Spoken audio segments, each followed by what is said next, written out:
Hai, masih bersama saya Mr. Z bicara. Tentu saja bicara tentang kebenaran berdasarkan fakta, data, dan realita. Teman-teman masih ingat pengacara Baim Wong, Fahmi Bahmid, yang juga sebagai pengacara Nikita Mirzani. Rupa-rupanya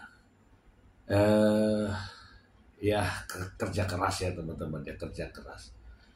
Kini Nikita Mirzani sudah hampir 2 bulan mendekam di rumah tahanan Polda Metro Jaya. Dan rupanya sang pengacara minta supaya Nikita Mirzani dibebaskan. Apa alasannya? Ya, di sisi lain mungkin dia bisa tertawa terkait dengan kasus Baim Wong. Di lain sisi terkait dengan kasus Nikita Mirzani belum juga ada ujungnya. Supaya tidak menjadi fitnah teman-teman, mari kita simak beritanya berikut ini. Ini saya baca langsung dari liputan6.com. Kuasa hukum Nikita Mirzani minta kliennya dibebaskan. Berkas perkaranya belum juga lengkap dan dilimpahkan. Kita baca ya, baru kita bahas. Liputan6.com, artis kontroversial Nikita Mirzani kembali menjadi sorotan setelah kuasa hukumnya Fahmi Bahmid meminta kliennya dibebaskan dari tahanan. Permintaan ini muncul karena berkas perkara kasus dugaan pemerasan yang dilaporkan oleh Reza Gladys masih dinyatakan P19 belum lengkap oleh Kejaksaan Tinggi DKI Jakarta.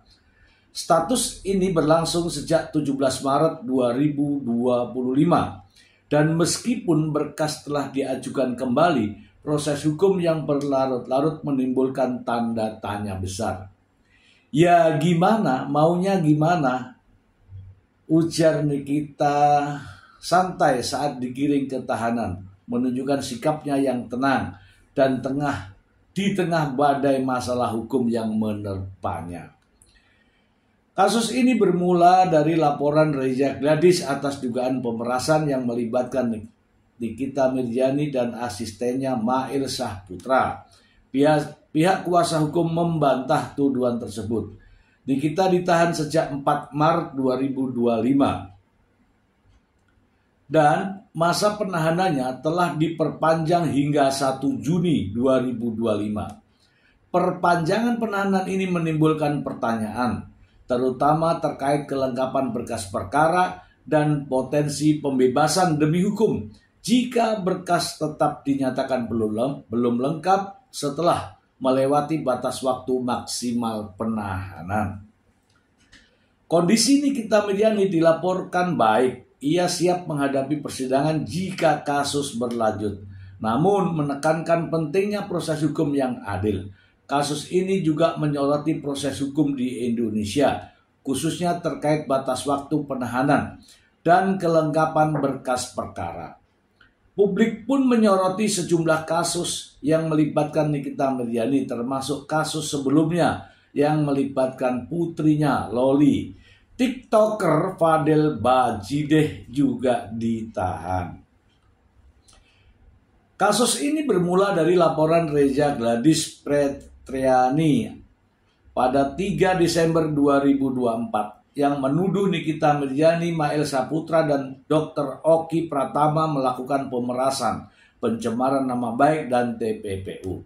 Setelah melalui serangkaian pemeriksaan, Nikita Mirzani dan asistennya Mail Saputra ditetapkan sebagai tersangka dan ditahan pada 4 Maret 2025. Penahanan dilakukan selama 20 hari awal, kemudian diperpanjang hingga 1 Juni 2025.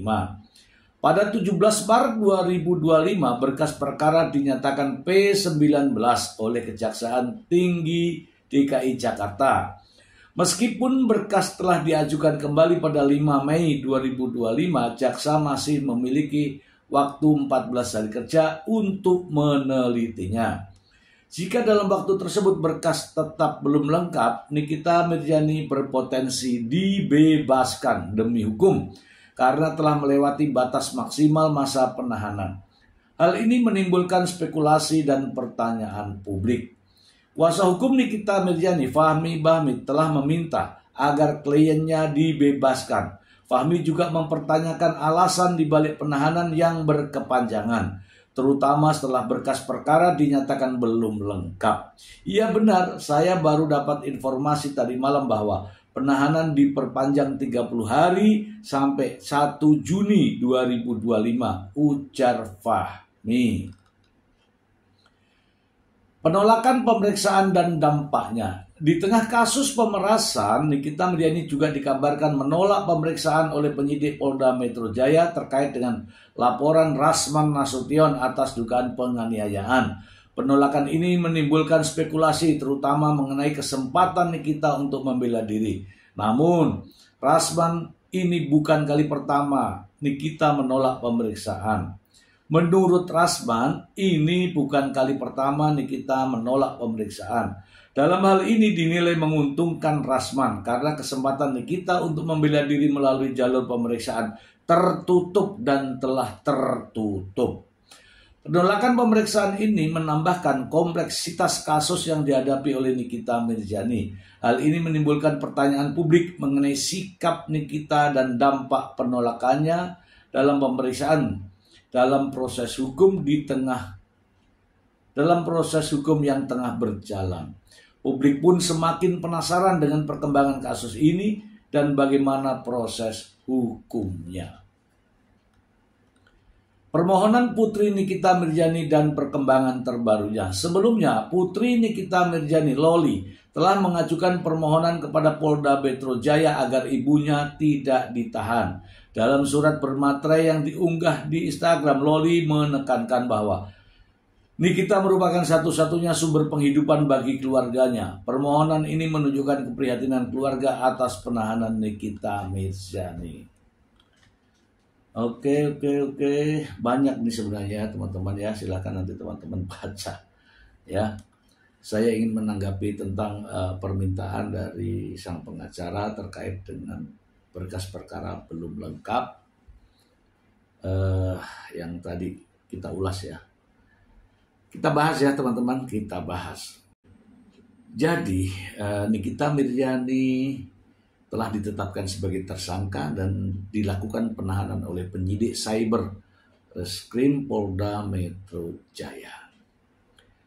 Itu hal yang biasa ya teman-teman ya. Ketika laporan polisi, laporan ya dari masyarakat kemudian ditindaklanjuti, kemudian proses penyelidikan hingga meningkatkan kepada tahapan penyidikan ya. Nikita Mirjani ditetapkan sebagai tersangka dan setelah diperiksa sebagai tersangka, Nikita Mirjani dilakukan penahanan 20 hari oleh penyidik Polda Metro Jaya yang menangani kasus tersebut. Dan alasan penahanan jelas ya.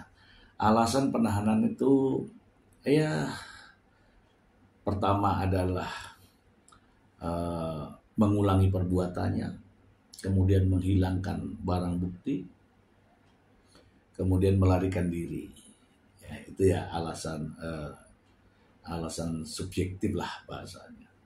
Kemudian polisi melakukan penahanan tentu saja telah memiliki minimal 2 alat bukti yang cukup. Dan pada akhirnya Nikita Mirjani dilakukan penahanan. Terkait dengan berkas perkara itu sudah biasa.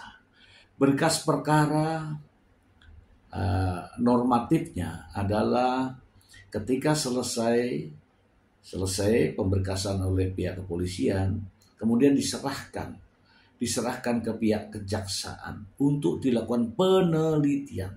Dalam undang-undang jelas ya, dalam KUHP jelas, jaksa menerima berkas perkara dari penyidik, dari kepolisian. Kemudian melakukan penelitian.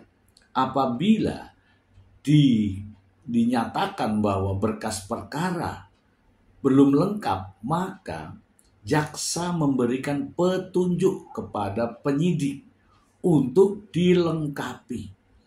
Bukan berarti belum lengkap itu dinyatakan jaksa itu belum lengkap terus polisi tidak melengkapi. Ada kewajiban pihak penyidik untuk melengkapi berkas perkara. Dan setelah melengkapi dinyatakan bahwa permintaan jaksa sudah dipenuhi, dikembalikan kepada jaksa lagi dari pihak penyidik. Kemudian dari pihak jaksa setelah meneliti kok masih ada kekurangan, ya dikembalikan lagi ke pihak penyidik. Begitu seterusnya. Kalau pihak penyidik sudah melengkapi lagi ke petunjuk dari jaksa, ya dikembalikan lagi. Ya, sudah hal yang wajar. Jadi jangan langsung mengklaim bahwa berkas perkaranya belum lengkap terus tahanannya minta dikeluarkan. Tidak begitu. Ada mekanismenya. Memang benar, jika pihak kepolisian, pihak penyidik belum juga menyelesaikan berkas perkara atau berkas perkara belum dinyatakan lengkap oleh jaksa, kemudian waktu penahanan habis, maka terhadap tahanan dapat dikeluarkan atau dibebaskan demi hukum, namun perkaranya tetap jalan. Namun banyak ya dari kasus-kasus yang saya amati, ya bahkan saya juga menilai ada beberapa kasus yang tinggal beberapa hari, ini kan masih 1 Juni nih, bisa saja tanggal 30 Mei, ya kan, 30 Mei dinyatakan lengkap, ya kan, kemudian tanggal 30 Juni tahap 2, yaitu penyerahan tersangka dan barang bukti. Udah biasa yang begitu, udah biasa. Kemudian jaksa akan melakukan penahanan, ya, jaksa akan melakukan penahanan untuk proses penuntutan. Teman-teman, ini proses biasa. Jadi jangan sampai dikatakan bahwa polisi tidak memproses. Pasti akan memproses dan melengkapi apa-apa yang menjadi petunjuk jaksa. Dan saya yakin pihak penyidik akan melengkapi itu. Dan Fahmi Bahmid kalau memang mau minta supaya Nikita Mirzani dikeluarkan, ada beberapa cara untuk Nikita Mirzani bisa keluar. Yang pertama, permohonan penangguhan penahanan. Oke. Yang kedua, permohonan tahanan kota misalnya, atau tahanan rumah misalnya, itu bisa keluar. Yang ketiga, bisa juga kalau Nikita sedang sakit, namanya permohonan untuk pembantaran. Jadi kalau hanya menunggu berdoa mudah-mudahan polisi tidak mampu menyelesaikan, ya saya yakin tidak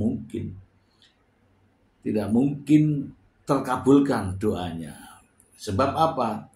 Yakin dan percaya polisi atau penyidik mampu menyelesaikan berkas perkara sesuai dengan petunjuk dari jaksa. Yakin saya, yakin. Dan Nikita Mirzani akan terus berlanjut sampai pada proses peradilan hingga pada persidangan di pengadilan sehingga mendapatkan vonis. Itu sih dari saya. Ini kaitannya dengan berita pengacara minta Nikita dibebaskan. Kenapa nggak bermohon aja untuk ditangguhkan? Kenapa nggak bermohon aja untuk permohonan penahanan rumah misalnya? Ya, karena mungkin sibuk ya ngurusi kasus dari Pak Imbo.